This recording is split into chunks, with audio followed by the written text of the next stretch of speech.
ओम साई राम। मैं अनुभूति आप सभी लोगों का हार्दिक अभिनंदन करती हूँ साई अनुभूति चैनल में, और अनुभवों की श्रृंखला से एक बार फिर से बहुत प्यारा और अनोखा सा अनुभव लेकर आप सभी लोगों के समक्ष उपस्थित हुई हूँ। लेकिन उससे पहले चलिए सभी लोग हाथ जोड़ते हैं और बाबा का जयकारा लगाते हैं। अनंत कोटि ब्रह्मांड नायक राजाधिराज योगी राज परम ब्रह्म श्री सच्चिदानंद सद्गुरु साईनाथ महाराज की जय। ओम साई राम। साथियों, आज जो ये अनुभव मैं आपको बताने जा रही हूँ वो है मनोहर लाल जी का। ये अनुभव आज से 35 साल पुराना है और मुझे बताया है सतीश जी ने। सतीश जी बताते हैं कि मनोहर लाल जी एक बिजनेसमैन थे और अपने काम के सिलसिले में उन्हें बॉम्बे आना था।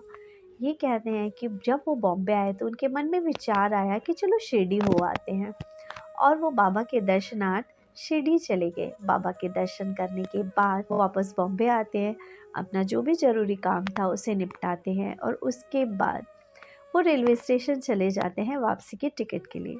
ये बताते हैं कि उस टाइम पे ऑनलाइन सुविधा नहीं थी, इसलिए लाइन में खड़े होकर ही टिकट लेना होता था। तो ये ट्रेन के टिकट के लिए लाइन में खड़े हो जाते हैं। अचानक से जब वो काउंटर के पास पहुंचते हैं और पैसे निकाल कर देने लगते हैं, तो ये कहते हैं कि उनके पास सिर्फ 100 रुपये बचे थे वापसी के टिकट के लिए, और वो 100 रुपये भी टिकट के वो चोरी हो चुके थे।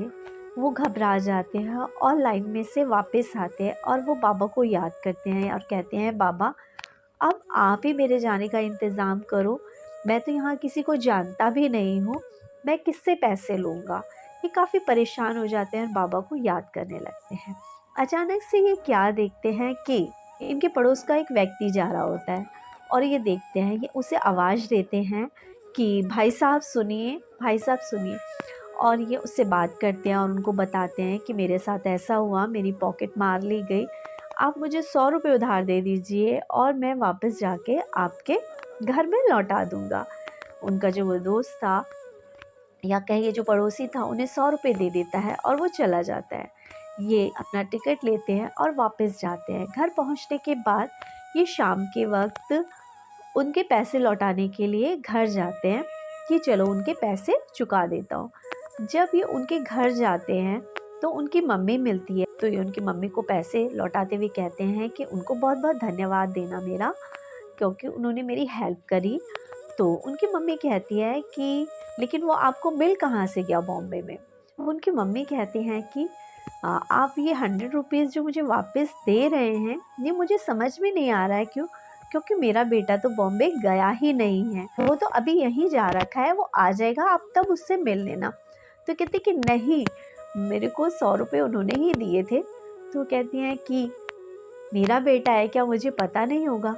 अब जो मनोहर लाल जी हैं इस बात को सुनते हैं और बस उन्हें हंसी आती है और वो वहाँ से चले जाते हैं। उसके बाद ये वापस आते हैं और बस बाबा को थैंक्स कहते हैं कि हे साईं, हो ना हो आप मेरे पड़ोसी का रूप धर के मेरी मदद करने के लिए आए थे।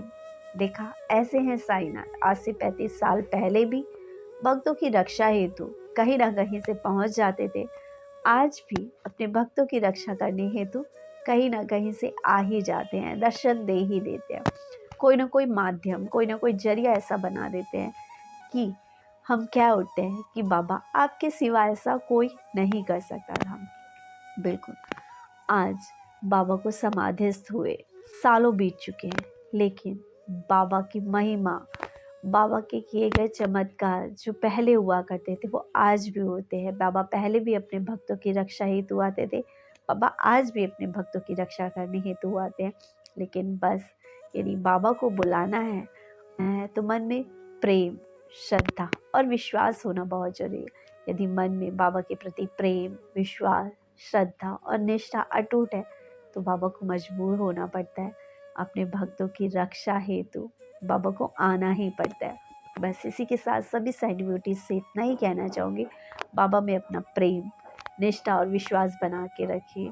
बाबा हर असंभव कार्य को संभव बनाते हैं। हो सकता है आज आपका कोई काम बनने में थोड़ी देर हो रही हो, लेकिन यकीन मानिए जिस दिन आपके कर्मास जो कि इस वक्त काफ़ी स्ट्रॉन्ग हैं वो कम हो जाएंगे, उस दिन बाबा आपकी इच्छा पूर्ति जरूर करेंगे। इसी के साथ ओम साई राम, जय साई राम।